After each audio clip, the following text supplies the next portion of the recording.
ये आकाशवाणी रायपुर है। छत्तीसगढ़ी समाचार बुलेटिन के संग अभिषेक के जय जोहार। अब सुनो आज के प्रमुख समाचार। राष्ट्रपति काली नई दिल्ली में 11 जन लइका मन ला प्रधानमंत्री राष्ट्रीय बाल पुरस्कार प्रदान करही।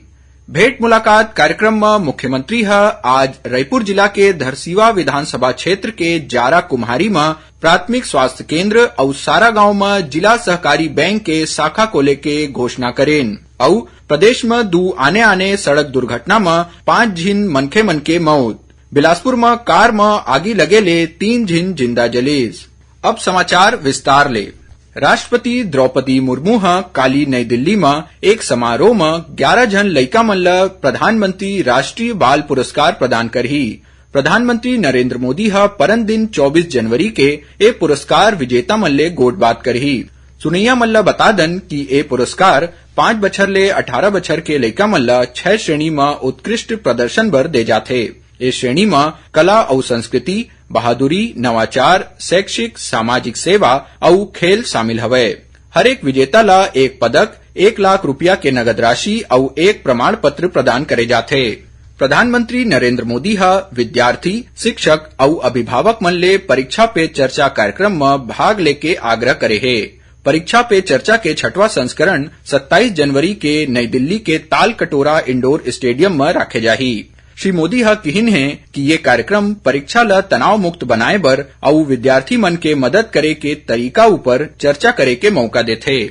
मुख्यमंत्री भूपेश बघेल अपन भेंट मुलाकात कार्यक्रम में आज रायपुर जिला के धरसीवा विधानसभा क्षेत्र के गांव माड़ पहुंचिन, जिहां उमन लोगन मन ले गोट बात करत हुए उखर समस्या सुनिन और योजना मन के क्रियान्वयन के जानकारी लेन। ए मौका में मुख्यमंत्री ग्राम पंचायत गनियारी में स्वामी आत्मानंद अंग्रेजी माध्यम स्कूल और ग्राम पंचायत मड़ही और जारा कुम्हारी में प्राथमिक स्वास्थ्य केंद्र खोले के घोषणा करेन। उन्हें सारा गांव में जिला सहकारी बैंक के शाखा खोले, प्राथमिक स्वास्थ्य केंद्र सिलियारी के नाम स्वर्गीय इंदिरा बनीराम वर्मा और ITI के नाम स्वर्गीय गुणवंतिन बाई बघेल के नाम में करे के घोषणा करेन।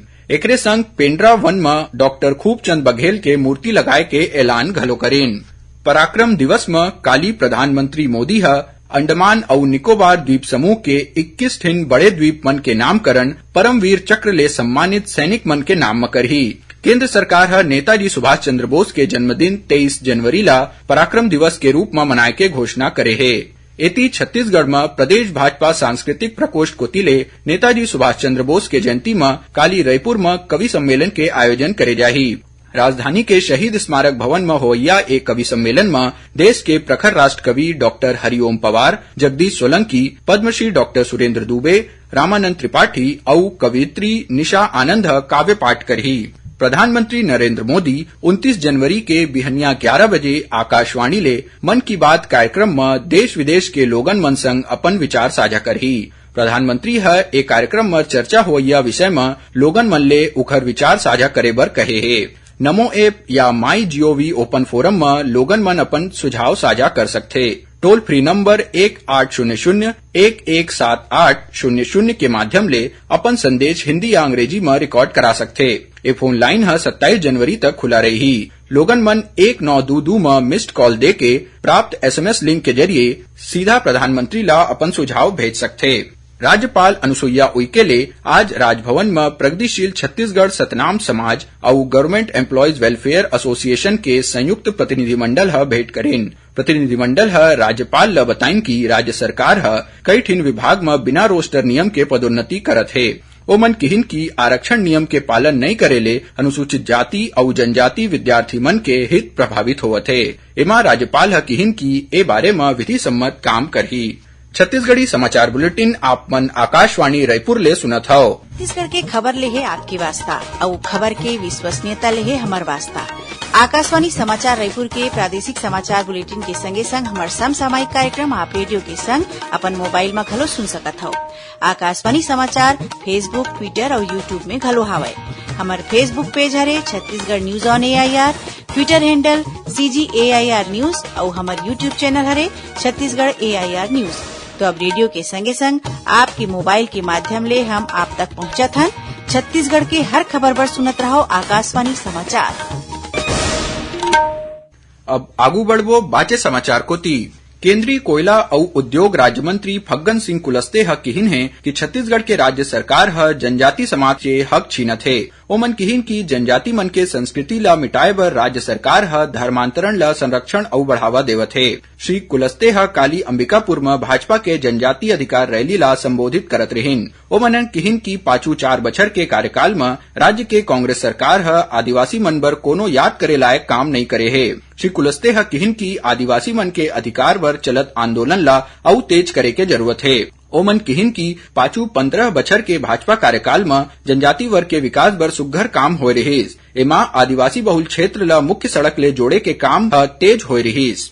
जगदलपुर में काली संभाग स्तरीय छत्तीसगढ़ राजभाषा सम्मेलन, साहित्य सम्मान समारोह, विचार गोष्ठी और कवि सम्मेलन के आयोजन करेगिस। कार्यक्रम में बस्तर संभाग के कवि और साहित्यकार मन शामिल होइन। कार्यक्रम में बस्तर के साहित्यकार नरेंद्र पाढ़ी, सुरेश विश्वकर्मा, जगन्नाथ बघेल और अबलेश कुमार के सम्मान करेगिस। जांजगीर चांपा जिला के ग्राम राहौद निवासी लांस नायक दीपेश यादव के काली सम्मान के संग अंतिम संस्कार करेगिस। जवान ला अंतिम विदाई दे बर सैनिक कल्याण बोर्ड के सदस्य समेत गांव के लोगन मन बड़ संख्या में पहुंचे रहिन। सुनैया मल्ला बता दन की पाछू 17 जनवरी के जबलपुर में पदस्थ लांस नायक दीपेश यादव के खुदे के रिवॉल्वर ले अचानक गोली चले ले मौत हो गए रहिस। प्रदेश में पाछू रतिया होए 2 आने सड़क दुर्घटना में 5 झिन मनखे मन के मौत हो गए।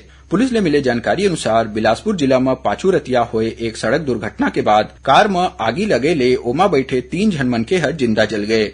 बताए गए है रतनपुर पेंड्रा मार्ग के लट्ठा में ग्राम खैरा और पोड़ी के बीच रतिया लगभग 1 बजे कार अनियंत्रित होके पेड़ में ठोका गए, जेमा सवार मनखे मन के बाहर निकले ले पहली ही कार में आगी लग गए। ए मन तोरवा क्षेत्र के रहिया बताए जावत है। ओती दुर्ग जिला के भिलाई 3 के सिरसा चौक में ट्रक के टक्कर ले मोटरसाइकिल सवार 2 झिन मनखे मन के मौत हो गए। सक्ती जिला के डभरा पुलिस थाना चौक में मुख्य मार्ग में चक्का जाम करैया नगर पंचायत के पूर्व अध्यक्ष अनिल चंद्रा समेत आने लोगन के खिलाफ धारा 143 और 331 के तहत FIR दर्ज करे है।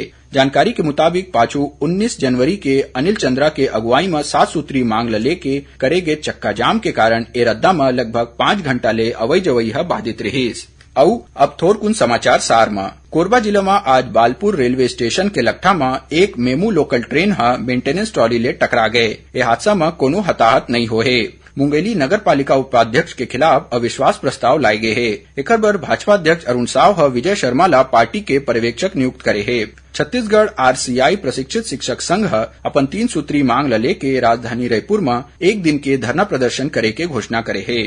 और रायगढ़ पुलिस चोरी के 52 मोटरसाइकिल और 1 कार के संग 4 झिन आरोपी मन ला गिरफ्तार करे है। बरामद वाहन मन की कीमत 23 लाख रुपया ले ज्यादा बताए जावत है।